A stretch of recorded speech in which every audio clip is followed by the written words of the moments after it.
All right, what is up, everybody? Matt Modi here with OddsJam.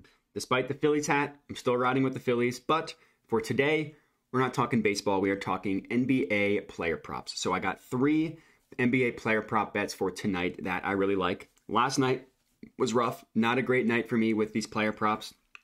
Hoping to turn things around today after a rough day yesterday. I got 3 today I think are really good and have a lot of faith in. Used OddsJam to find these 3 bets. Still squarely in the green overall with these player props since the NBA season started, but just a little bit of a rough patch yesterday specifically. So figured let's get into it. Saturday, nobody wants to dilly-dally. The first play that I'm going to lock in, so like I said, I have 3. 2 of them are going to be for a half unit. 1 of them is going to be for a full unit. I'll save the full unit one for last because that's my favorite one. But the first one is going to be the Wendell Carter under 1.5 assists, and this is at plus 150 at Bet365. So I recently signed up for this book. I have access to it, and I think this one's an awesome play. So the no-vig line that OddsJam calculates has this at about plus 125, and you can get it at all the way at plus 150 at Bet365. So I'm actually going to put 3/4 of a unit on this, not a half unit, 3/4 of a unit, so $75 on this one. It's a little bit small on the bottom here, but I'm going to put $75 on Wendell Carter under 1.5 turnovers. That bet has been placed. So let's chat about this one. I mentioned that OddsJam calculates the no-vig odds to be plus 125. So what that means is OddsJam back-tested thousands of betting opportunities, collected millions of data points, all of this historical data, just trying to determine what sportsbooks consistently over time do the best job at pricing odds. So they collected all this data, they made that determination, and they basically spit out a formula that gives you these no-vig odds that you see here. So it's a very powerful tool because it's taking the sharpest sportsbooks in the world and saying like, hey, you guys do a great job at pricing odds. Tell us what you think these markets should be priced at, and then we'll look for advantages and discrepancies among other sportsbooks, which is exactly what we found here. And this is an incredible play. Wendell Carter under 1.5 turnovers, plus 150 at Bet365. And this next part, so any play that shows up here is going to be positive EV, right? It's going to be mathematically profitable, but that doesn't mean I just blindly lock in every single bet I see from the page, especially when I'm doing something with like player props that have a little bit higher variance. There's additional research you can do, but you don't have to leave the platform to do that research. You can do it right here. And all I like to do is if you just click into a play, it pulls up where every sportsbook is pricing odds for this play. So we see plus 150 at Bet365. Look across the board where every other sportsbook prices it. Pinnacle, sharpest sportsbook in the world, at plus 117, 33 cents lower than Bet365.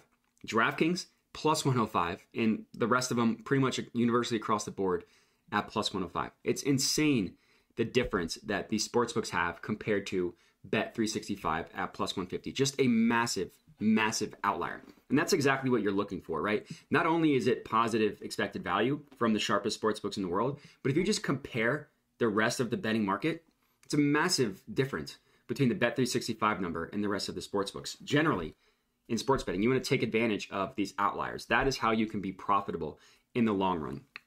So this is going to be my first bet, Wendell Carter under 1.5 turnovers. The next one, I need to add this to my bet tracker, So I put 75 on this one, 3/4 of a unit play. The next one that I was going to lock in that I like is this Kevin Porter over 2.5 made threes at plus 133 at BetRivers or Barstool. I'm going to go ahead and lock this one in at Barstool, put $50 on this one. That one has been locked in, so let me add this one to my bet tracker real quick. This is a Barstool play. And this one is still a good play. It's positive EV, no vig line at about plus 126, plus 127, if you want to round up. BetRivers at plus 133. Still a gap there between the sports books, or I guess I should say between the sports book that we're placing this at and the rest of the in the no vig line. And it's still an outlier when you compare it to the rest of the betting markets, like plus 133. PointsBet is kind of in the middle at plus 120, and then the rest of the books have it at plus 110, plus 110, plus 111. So it's still an outlier, but it's not as massive of an outlier as this Wendell Carter one, right? Like that's just insane, the difference. This one is still good, right? It's still a good 23 to 22 to 13 cents higher than every other book that is pricing it. but you can kind of tell that it's not as big of an outlier. So my unit size was a little bit lower on this one. But regardless, even with the lower unit size, doesn't mean that I don't like it overall, just like it a little bit less. But it's still a good one. Kevin Porter over 2.5 made threes. And my last one for today, my full unit play is going to be, the odds changed on me. That's unfortunate. Let me give this a refresh, get the most up-to-date lines, and see if I can find another one that is worth a half unit play.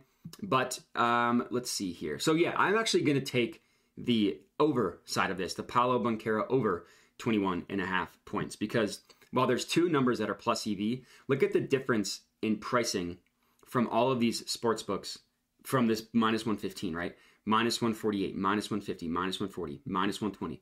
All of those are pretty decent outliers from this minus 115 at PointsBet. So I was going to take his points, rebounds, assists. I'm just going to take his points now.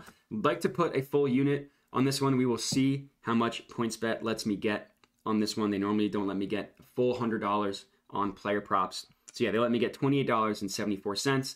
But those of you at home, you should put a full one unit on this one. I can only get $28.74. But so the reason why I like this one is just look at, again, the rest of the sportsbooks that I already kind of highlighted. Minus 148, minus 150, minus 140. And if you view this in an event page in a new tab, you right click, open in a new tab, it pulls up where every sportsbook is pricing a play at. And we can see that 21.5 is what we got it at minus 115. Look at the rest of the betting landscape. 22.5 is what FanDuel, Caesars, BetRivers, Underdog Fantasy, which is a DFS platform, and BetOnline have. And FoxBet as well. And BetOnline has it at 50-50 at a point higher. BetOnline is another sharp book that we use to kind of help compare markets and what true markets should be priced at. So this Paolo Banchero one, I mean, he's been balling this year. He's been absolutely incredible. So backing him seems like a great bet. He doesn't have that difficult of a matchup against the Kings. So all in all, I think this one is a great play. I would have liked to put a full unit on it, but I could not. But that's okay. And those are my 3 NBA player props for today. If you're tailing these, let me know. Good luck. But that's all I got. So appreciate you guys watching, and have a good one.